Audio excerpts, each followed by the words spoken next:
পর্যাপ্ত তেল না থাকায় চাঁপাইনবাবগঞ্জের অধিকাংশ ফুয়েল স্টেশনের যন্ত্রাংশ নষ্ট হয়ে যাচ্ছে।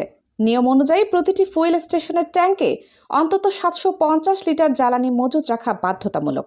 তবে চলমান জ্বালানি সংকটের কারণে অনেক স্টেশন মালিক সেই নির্দেশনা মানছেন না বলে জানিয়েছেন বিএসটিআই এর রাজশাহী বিভাগীয় সহকারী পরিচালক আজিজুল হাকিম।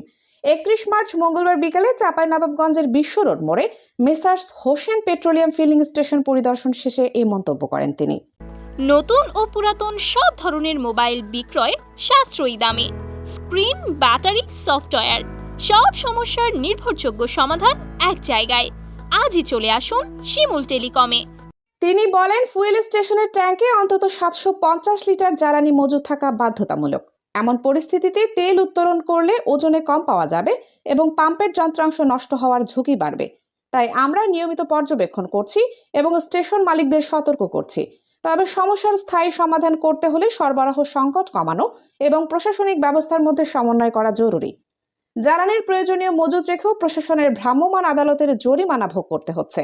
একদিকে জ্বালানির সংকট, অন্যদিকে প্রশাসনিক চাপ, এই দুই কারণে তারা মারাত্মক চাপে রয়েছেন বলে জানিয়েছেন পাম্প মালিকরা।